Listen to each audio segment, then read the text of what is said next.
आता स्वातंत्र्याची खरी किंमत काय असते हा प्रश्न कधीतरी आपल्याला पडतोच, नाही का? आज आपण ह्याच प्रश्नाचं उत्तर शोधणार आहोत. आज आपण पाहणार आहोत की कशाप्रकारे अत्यंत तरुण आणि तितक्याच निर्भय तरुणांनी स्वातंत्र्यासाठी सर्वात मोठी किंमत मोजली. हे सगळं समजून घेताना अंगावर नक्कीच काटा येईल. आपली पहिली कथा आहे चिमाजी जाधव यांची, अभिमानाचा लढा. आपण थेट 19व्या शतकात जाणार आहोत. हे ते नेते होते ज्यांनी ब्रिटिशांविरुद्ध मराठी बाणा आणि स्वाभिमानाची अगदी पहिली ठिणगी पेटवली. बघा, 1839 ते 1846 या काळात ब्रिटिशांविरुद्ध एक मोठं बंड उभारलं गेलं होतं आणि चिमाजी जाधव यांनी या अग्रगण्य बंडाचं नेतृत्व केलं.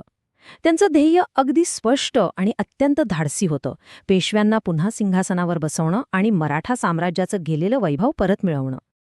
आता तुम्ही म्हणाल, यातून काय साध्य झालं? तर जरी हे बंड ब्रिटिशांनी दडपून टाकलं असलं तरी चिमाजी जाधव यांचा संघर्ष अजिबात व्यर्थ गेला नाही. त्यांनी मराठा साम्राज्याच्या विघटनाच्या विरोधात मराठी माणसाचा स्वाभिमान खऱ्या अर्थाने जागृत केला आणि त्यांच्या याच सर्वोच्च बलिदानाने भविष्यातील लढ्यासाठी एक भक्कम पाया रचला. इथून आपण थेट 1930च्या दशकात येऊया, मुंबई शहरात. आपली दुसरी कथा आहे बाबू गेनू यांची, एका सामान्य मजुराचं अभूतपूर्व शौर्य. ही एका मिल कामगाराची कथा आहे ज्याने महासत्ता असलेल्या ब्रिटिश साम्राज्याला थेट आव्हान दिलं. वय किती असावं त्यांचं? फक्त 22. होय, केवळ 22 वर्ष. हा आकडा खरोखरच थक्क करणारा आहे. 12 डिसेंबर 1930 रोजी परदेशी कापडाची वाहतूक करणारा ट्रक थांबवण्यासाठी हे 22 वर्षांचे बाबू गेनू मुंबईच्या काल्बादेवी रस्त्यावर थेट त्या चालत्या ट्रकसमोर उभे राहिले. इथला प्रसंग ऐकून खरंच डोळे पाणावतात. एका ब्रिटिश पोलीस अधिकाऱ्याने भारतीय ट्रक चालकाला बाबू गेनूंच्या अंगावर ट्रक घालण्याचा आदेश दिला, पण त्या चालकाने अत्यंत धैर्याने थेट नकार दिला. तो म्हणाला, मी भारतीय आहे आणि तो सुद्धा भारतीय आहे. आपण दोघे भाऊ आहोत. मग मी कसा माझ्या भावाची हत्या करू? मग काय, त्या क्रूर ब्रिटिश अधिकाऱ्याने स्वतः स्टिअरिंग हातात घेतलं आणि बाबू गेनूंचे प्राण घेतले. या घटनेचा परिणाम खूप मोठा होता. एका कामगार वर्गातील नायकाने दिलेलं हे सर्वोच्च बलिदान होतं. यानंतर संपूर्ण मुंबईत प्रचंड आंदोलनं सुरू झाली. बाबू गेनू हे परदेशी वस्तूंच्या बहिष्काराचं एक ऐतिहासिक प्रतीक बनले, अगदी आजच्या मेक इन इंडिया चळवळीसारखंच. आणि सर्वात महत्त्वाचे म्हणजे हे भारतीय एकता आणि बंधुभावाचं एक अत्यंत ज्वलंत उदाहरण ठरलं.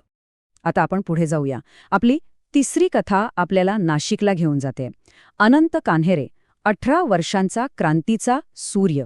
एका अशा क्रांतिकारकाची ही कथा आहे ज्यांचं वळ ऐकून आपण अक्षरशः अवाक होतो. 18, फक्त 18 वर्षे.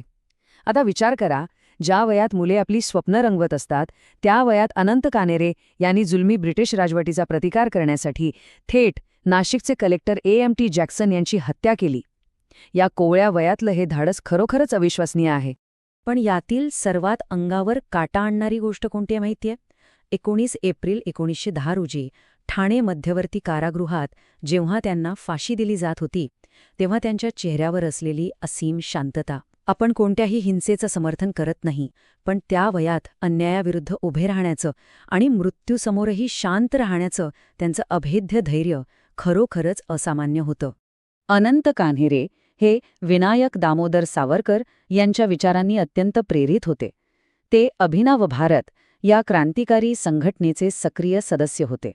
ब्रिटिश अधिकाऱ्यांच्या अत्याचारांविरुद्ध हा एक प्रतिकात्मक प्रतिकार होता. अभिनव भारत सारख्या संघटनांनी तरुणांची मने अन्यायाविरुद्ध लढण्यासाठी कशी तयार केली होती आणि त्यांनी कोवळ्या वयात सर्वोच्च बलिदान कसं दिलं हे यातून स्पष्ट दिसतं. आता आपण आपल्या शेवटच्या आणि सर्वात तरुण नायकाकडे वळत आहोत, शिरीष कुमार, अवघ्या 15 वर्षांचा बालशहीद. आपण वेळेत थोडे पुढे म्हणजे 1942च्या भारत छोडो आंदोलनाच्या काळात नंदुरबारमध्ये जाणार आहोत. क्षणभर विचार करा, वय फक्त 15. शिरीष कुमार केवळ एक शाळकरी मुलगा होता, पण हाती तिरंगा घेऊन अत्यंत धैर्यानं तो ब्रिटिशांच्या समोर उभा ठाकला. एका लहान मुलानं दाखवलेलं हे धाडस खरोखरच शब्दांच्या पलीकडचं आहे. त्यांच्या आयुष्यातील तो शेवटचा प्रसंग. छातीवर भारतीय ध्वज आहे, ब्रिटिश सैनिकांनी त्यांच्यावर बंदुका रोखल्या आहेत आणि या 15 वर्षांच्या मुलाचे शेवटचे शब्द होते, हिम्मत असेल तर माझ्यावर गोळ्या चालवा आणि त्यानंतर थेट त्यांच्या छातीवर गोळ्या झाडण्यात आल्या. हे शब्द आजही प्रत्येक भारतीयाच्या हृदयात घुमतात. एका बालशहीदाचं हे अत्यंत हृदयाद्रावक बलिदान होतं. या घटनेने 1942च्या भारत छोडो आंदोलनात महाराष्ट्राचं योगदान किती मोठं होतं हे जगाला दाखवून दिलं. मृत्यू समोर असतानाही हा मुलगा झुकला नाही की त्याने आपल्या हातातील तिरंगा खाली पडू दिला नाही. आजच्या तरुणांसाठी शिरीष कुमार हे देशभक्तीचे आणि अटळ संकल्पाचे कायमस्वरूपी प्रतीक आहेत. आता आपण या विश्लेषणाच्या शेवटाकडे आलो आहोत. बलिदानाचा आणि प्रेरणेचा वारसा. आपण आत्तापर्यंत जे पाहिलं त्यातून आज आपण काय शिकू शकतो यावर थोडा विचार करूया. सगळ्यात महत्त्वाची गोष्ट म्हणजे ह्या कथा केवळ इतिहासाची पाने नाहीत, तर ती मराठी बाणा, स्वाभिमान आणि देशभक्तीची एक अखंड तेवत राहणारी ज्वाला आहे. 15, 18 आणि 22 वर्षांच्या या कोवळ्या नायकांनी आपल्याला हे सिद्ध करून दाखवलंय की धैर्याला आणि शौर्याला वयाचं कोणतंच बंधन नसतं. हे सगळं अतिशय प्रेरणादायी आहे. आणि हे सगळं आपल्याला एक महत्त्वाच्या प्रश्नाकडे घेऊन जातं. या तरुणांचं धैर्य उद्याच्या पिढीला कशी प्रेरणा देईल, हा खरंच आत्मचिंतनाचा विषय आहे. हा धैर्याचा आणि स्वाभिमानाचा वारसा पुढे नेण्याची जबाबदारी आता आपल्या सर्वांची आहे.